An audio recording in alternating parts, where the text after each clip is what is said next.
The story begins with Will Hunting, a young man who spends his days reading and soaking up knowledge. His friend, Chucky, comes to pick him up, and they drive off in his car. Meanwhile, at the prestigious MIT University, renowned math professor Gerald Lambeau presents a formidable challenge to his students. He writes a complex mathematical problem on a blackboard, announcing that whoever solves it will be celebrated on the front page of the MIT newspaper. Will, who works as a janitor at the university, sees the problem while cleaning the hallway. He studies it for a moment, and the solution instantly imprints itself on his mind. Back at home, he works on it and, the next day, secretly writes the solution on the board. When Professor Lambeau discovers that someone has solved the problem, he is stunned.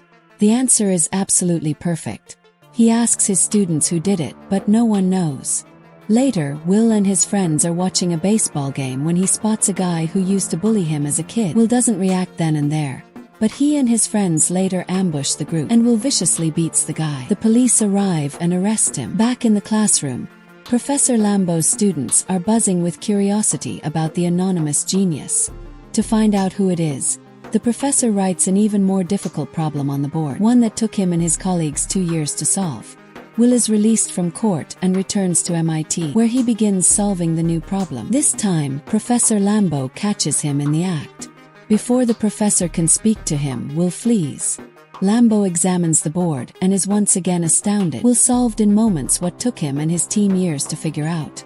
That night, Will and his friends go to a club. Chucky tries to impress 2 girls, but a cocky guy, arrogant about his own knowledge, tries to humiliate Chucky with a difficult question. To save his friend, Will steps in and delivers a perfect, detailed answer, even citing the exact book and page number. The guy is left speechless. Impressed by his intellect, one of the girls, Skylar, asks Will to meet up with her again. Meanwhile, Professor Lambeau has found out about Will and goes straight to his court hearing. It turns out Will has a long criminal record, including car theft. Despite being incredibly smart, he's always managed to get away with things. The judge, though aware that Will is an orphan from a difficult foster home, decides to send him to jail. Professor Lambeau intervenes and convinces the judge to release Will into his supervision, but only on 2 conditions. Will must work with him on math research and attend therapy sessions to get his life on track. Will, with no other choice, agrees to the terms. Will immediately proves his genius to the professor by solving another complex math problem. Professor Lambeau is proud and excited about Will's future. The night before his first therapy session, Will reads the therapist's book to learn everything about him, planning to outsmart him. He succeeds, and the therapist, flustered and embarrassed by Will's manipulation, refuses to continue the sessions. Realizing that Will won't be easy to handle, Lambeau reaches out to an old friend, Sean McGuire, a psychology professor at a community college who was also his former roommate. Lambeau tells Sean that Will is a brilliant diamond who doesn't know his own value. Sean agrees to help. The next day, Will arrives at Sean's office, ready to outsmart his new therapist. While Sean is in the room, Will insults his books and talks to him disrespectfully. He's trying to provoke Sean and end the session, but Sean remains calm and unfazed. Desperate, Will resorts to a low blow and insults Sean's deceased wife, calling her a character. Sean loses his temper, grabs Will by the throat, and threatens to kill him if he ever speaks of his wife that way again. Will, happy to have found a weakness, leaves, convinced he's won. But Sean doesn't give up. The next week, he continues the therapy sessions. That night, Will goes on a date with Skylar. He learns that she comes from a wealthy family and attends Harvard. They instantly connect, and their date goes wonderfully. In their next session, Sean takes Will to a park. Sean explains that while he was angry at first, he soon realized Will was just a child who didn't understand what he was saying. He tells Will that all his knowledge is from books, but he has no real-world experience, especially when it comes to love. Sean confesses that his wife had cancer and that it pained him to watch her die. That's why he was so furious when Will insulted her. After this emotional confession, Sean leaves. Will feels a pang of guilt but is too proud to admit it. He goes back to his construction job, and later that evening, he calls Skylar. But consumed by his own hesitation, he hangs up without saying a word. In the 3rd session, Will remains completely silent. Sean, knowing Will is still playing games, says nothing. The entire session passes in silence. Will continues to amaze Professor Lambeau, solving problems that have stumped mathematicians for years. The professor sees it as a miracle. In the 4th session, Will finally breaks the silence with a joke. Sean takes the opportunity to ask about his girlfriend. Will admits he's dating Skylar but hasn't called her because she's perfect right now, and he doesn't want to mess it up. He's afraid that if she knew he was an orphan, she would leave him. Sean explains that no one is perfect. We all have flaws, and he still misses the small, imperfect things about his wife. The person you love isn't perfect, but you love their imperfections as much as their strengths.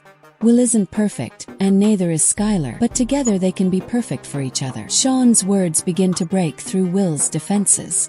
Will and Skylar grow closer, and he introduces her to his friends, but he still doesn't tell her the truth about his past. Will starts getting job offers from big companies. Professor Lambeau, eager to get Will's career started, tells Sean that he needs to finish the therapy reports. But Sean insists that Will needs more time. He believes Will's true path isn't fame and degrees, but something else entirely. If they pressure him, he will run. Despite Sean's warning, the professor tells Will to attend an interview. Will, however, sends Chucky in his place, who ends up scamming the interviewer. Around the same time, Skylar is about to move to California for her future, and asks Will to come with her. Will is scared and insecure, worried she'll leave him for someone wealthy. This triggers a fight. Skylar tells him she loves him despite knowing he's lied about having a family. This comment pushes Will over the edge, and he confesses the painful truth. He has no family, and his foster parents abused him. Skylar tries to comfort him, but in a fit of rage, Will pushes her away, yelling that he doesn't love her and leaving her heartbroken. After the breakup, Will's life falls apart. He's upset and even gets into a fight with Professor Lambeau, refusing to do any more math research. Despite his genius, Will is completely lost. He gets a job offer from the National Security Agency to break codes.